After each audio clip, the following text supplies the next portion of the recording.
How old are you now, Luke? 29. So 29 years old, you know, we don't grow up thinking there's a matrix. We're not 13 years old and thinking, oh my God, the matrix is after us and there is a matrix controlling us.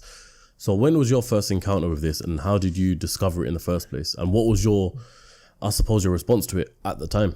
I mean, how were you in school? You start school. But were you like good in school, average? Oh, how was I in school? Yeah, Yeah, I was good. I was average. Yeah. How many people in your school right now that are like top A students, do you know where they are in life? I was never part of that friendship group, so I haven't got a clue where they are. But I mean, they're probably doing well in whatever fields they're in. I know there was probably a couple of dentists and a couple of doctors, but I mean, other than that, I don't really know what they're doing specifically. In terms of the people that I know that done well, I suppose they're getting their way through life. And what's their background? Because when I look at the background of the people that are winning, I look at one factor above all factors: their ability to incur massive risk and sustain massive levels of stress. These are the two differentiating factors between super successful people and unsuccessful people. And what I've come to realize is the people that are highly educated, just with literacy of the books or the schools and the degrees, and have more degrees than a thermostat, aren't necessarily conditioned for the real world, aren't necessarily conditioned for the business world, aren't necessarily conditioned to go eye to eye with competition. Yep. So I don't know, man. I'm just curious. The reason I ask is because I was still thinking about the whole school system. I don't know how it works here. I don't know if it's the same as the US. How's the US? I'll tell you how it is. 12 years of school. Yep. And you have your basic things, your math classes, all general stuff, history, but nothing specific. You have an hour of break a day. Yep. I don't know if it's the same thing like here. UK, you pretty much have, you start off in year one, which is your, I suppose, kindergarten, I think, in America. And then it works all the way up until year 12, i.e. college or sixth form, right? And that's where you do your pre-studies for university. And that's ideally your final destination for study, which is university, which is what we've been taught our whole lives, especially from ethnic backgrounds, that we must go to university, we must get degrees, we must do this, that. The government push it on us a lot to get to university degrees, even with things like if you want to work in the NHS or you want to be some sort of doctor or anything, there are things in place that they allow you to have free degrees, so you don't have to pay. But usually it once started off, I think it was £1,500 for the whole degree, or the whole year, sorry. Then it went to £3,000 for the year, and now it currently is at £9,000 a year for university.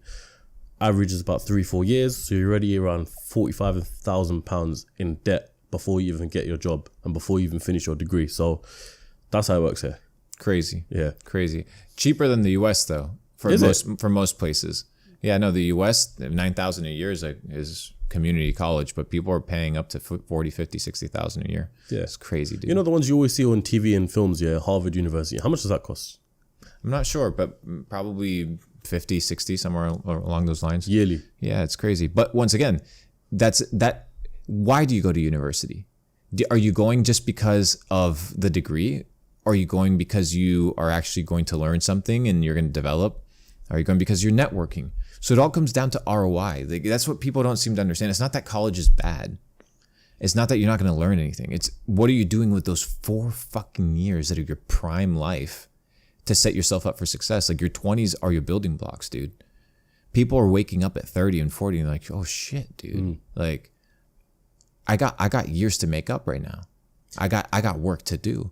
But had they told you in university that after you graduate, you're going into the real world, dude, you're just getting started.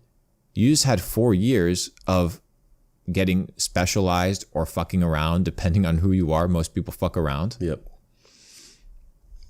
And you haven't positioned yourself. We see nowadays one of the most important things for positioning for yourself, long-term success, is financial freedom. Dude, once you have financial freedom, you can learn whatever you want. You have the time and freedom to do whatever you want. Most people are not able to delay their passions and their gratifications. And then most people are not willing to change their dreams based off of the conditions of the things that are taking place. Just because you wanted to be a doctor, because that's what you thought you wanted to be, because your parents told you that that's what you were supposed to be all these years, doesn't necessarily mean that once you try it and you're in year 3 of medicine, you're like, hey, you know what? Maybe this isn't for me. And you say, okay, I'm going to quit. I'm going to go back to doing something that I enjoy. Most people are like, no, this is the career path that I chose. This is the hamster wheel that I'm on. And this is the path of false illusion of success and growth that I'm going to lay on. And most people do that. You have to break free from that. And university is not bad. No issue with Harvard, no issue with Yale, no issue with any of these institutions. But if it's just about education, you can practically learn most things online. Now you can. If it's about back then, yes. But if it's about networking, relationships, clubs, access, some of these prestigious universities are still a great place to go. Absolutely. Why not? You still need relationships. You still need connections. You still need human interaction.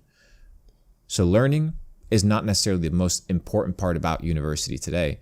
Now you add in the introduction of AI, university banning AI. Like, why the fuck are you banning AI? You should be figuring out how to incorporate AI into every aspect of everything that you're doing right now in every class, because it's the future. So that shows you where their mindset is, oh, this is what?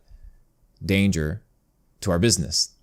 Because university is a business. It's a very lucrative one, and most of them are nonprofit, right? Tax-free.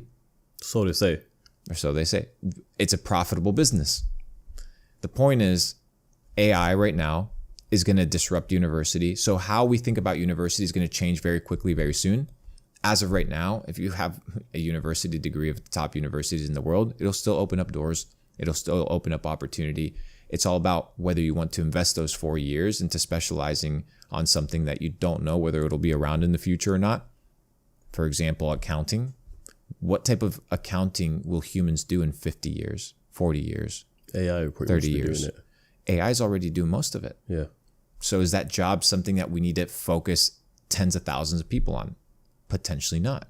So if that's your specialty, now maybe you need to figure out, maybe you don't leave that job. Maybe you have to incorporate AI into it in order to survive. So we're going to see a big shift from what we think of education nowadays towards a more broad understanding of just getting educated, getting experience so that you can compete in the marketplace. I'm going to come to the career section in a second, right? But just to understand more the UK and the US educational system and the university systems.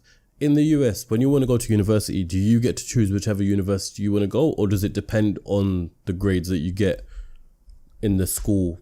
You have more freedom. You have more freedom. They care about the paycheck. There's certain universities that you need certain curriculums, degrees, grades, accolades in order to increase your chances of success, or just be of a different race besides white, and then you'll increase your odds of winning. Okay, that's how it works in the US. Fair. So in the UK, it's somewhat similar, but I want to say more or less 90% or 99% of universities that you go to, you have to apply for it through the grades that you get in the school education before. So your likes of the bait ones like Oxford, Cambridge, or Brunel, for example, you have to be at the top echelon of grades for you to be even getting in there, right?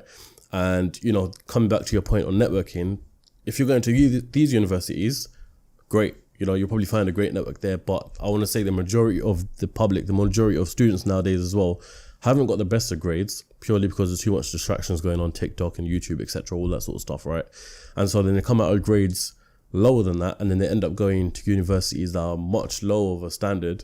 And then you find the type of people that go there are, I wouldn't say not necessarily the ones you want to network with, but not necessarily the ones you would want to do business with or something like that, if you know what I mean. Like, for example, I didn't get the best of grades in school, and I went to a university in South London, and that wasn't the greatest of experiences. Just because the type of people that are there, the type of teaching that is, it's not the greatest thing. So I think the career, the network side of things is great if you're going to university, but at the same time as well, it depends on which university. Yeah, absolutely.